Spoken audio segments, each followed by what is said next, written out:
दशहरा समिति ने इस कार्यक्रम को जो वर्षों से मना रहे हैं, उनके जितेंद्र भाटिया जी और सारी टीम का मैं आपकी ओर से, चंडीगढ़ की जनता की ओर से उनका बहुत बहुत अभिवादन और उनको धन्यवाद देता हूं कि आपने वर्षों से इस कार्यक्रम को जन जन तक पहुंचाने का प्रयास किया।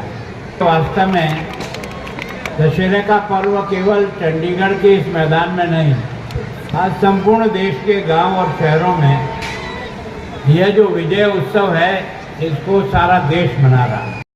विभीषण आप ही का भाई है मुकेश, उसे आप ही संभालेंगे। शर्तें सारी है आसान, मुश्किल नजर नहीं आती है, किंतु एक बात तो है लंकेश, जो बिना सोच विचारे रह जाती है। बड़ी शीघ्र भूल गए लंकेश, जब जब महलों में जाओगे है तुम्हारे सामने आएगी शूर्पणखा की हटी नाक, ऐसा जोड़ी जाएगी। जानकी अब तुम्हें स्वप्न में भी नहीं मिलेगी। जानकी जिसके लिए लंका सरपंच बटी गया, जानकी जिसके लिए और इसने मृग रूप धारण किया, जानकी जिसके लिए जटायु से युद्ध किया, जानकी जिसके लिए स्वयंवर से हरण तक गया।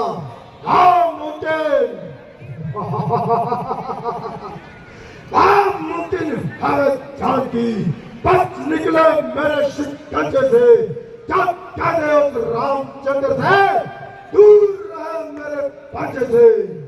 वो जानकी जिसके लिए इन हाथों ने कोई बांधा है, वो जानकी जिसके लिए एक वानर ने समुद्र मांगा है, इतने क्रोधा हार होंगे वो वानर, ऐसे पीछे हट जाएंगे, हाड़ों पे खेलेंगे, लेकिन हाँ जानकी को वचन छुड़ाएंगे। जानकी जानकी जानकी जानकी नाम जान ही समझो, क्यों जान जान की रट लगाई है, और जानकी से जाकर पूछो, यह राम नहीं रावण की सौदाई है। पिता तेरे राम पर पड़ी हंसा में मत वाला हूँ, ये मैंने गुरु में मैं रावण हिम्मत वाला हूँ। मेरी बेटी बला से पूरब से पश्चिम होता है, इंद्र भी मेरे इशारे पर पहले दाव बना रहता है।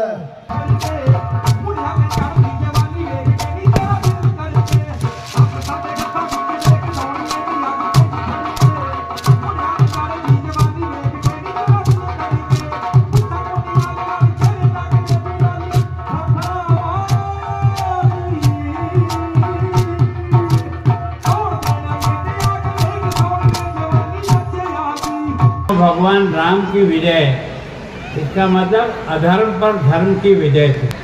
रावण में भी सब प्रकार की बुद्धिमानी थी, शस्त्र विद्या में बहुत निपुण था, शिव जी का परम भक्त था और सोने की लंका का राज करता था। लेकिन व्यक्ति के जीवन में एक कमी रहने के कारण से उसे अपने पूरे कुल का और सोने की लंका को जलाने का अवसर दे दिया। भगवान राम ने ये विजय प्राप्त की है तो इस बात के लिए कि हमेशा सत्य विजय होता है, कभी हारता नहीं है। सत्य को कई बार परीक्षाएं देनी पड़ती है, वो परीक्षाएं राम ने भी दी, पर अंततः गत्वा सत्य विजय होता है। हम रावण जो जला रहे हैं यहाँ सामने, ये केवल रावण जलाने का अवसर नहीं है, हमें अपने आप पर भी सोचना पड़ेगा कि मेरे अंदर जो दुर्गुणों का रावण बैठा है उस पर मैं कैसे विजय प्राप्त करूं। आदमी प्रयत्न करता है तो उसको सफलता मिल जाती है। मैं सोचता हूं इस विजय पर्व का जो अर्थ निकलता है आपने देखा होगा कि आज भी अपने समाज में कितना ऊंच नीच का भेदभाव है, आज भी कितना आर्थिक दृष्टि से असमानता है, आज भी पर्यावरण का जिस प्रकार से नष्ट हो रहा है, भ्रष्टाचार जिस प्रकार के देश को संपूर्ण देश को खा रहा है, आतंकवाद ने मानव देश को झकझोर के रख रखा है। ऐसे समय में इन सब सामाजिक बुराइयों से लड़ना, ये भगवान राम हमारे इस शरीर में है। भगवान राम और कहीं नहीं होता, भगवान राम स्वयं अपनी आत्मा में होता है।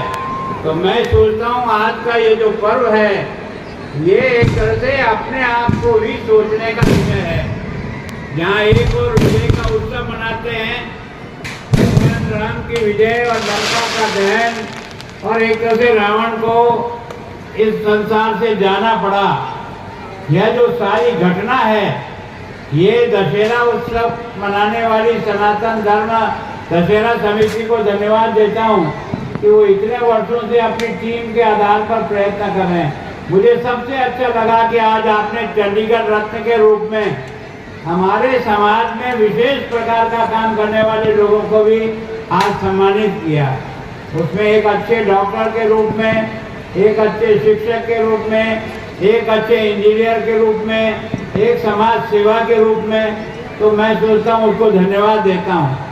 और मैंने जो पिछली बार या कुछ दिनों से देख रहा हूँ, यह रामलीला का जो मंचन होता है, मैं सोचता हूँ कि जब से टीवी पर राम का जीवन का रामलीला दिखाई गई है, राम के बारे में जो हमको दिखाया है, मैं सोचता हूँ संपूर्ण देश के राम के प्रति जो जुड़ाव हुआ, वो उस एक तरह से कार्यक्रम में ट्रेनें रुक जाती थी, बसें रुक जाती थी, आदमी बाजार में रुक जाता था कि मुझे रामलीला देख करके जाना है राम के पात्र को।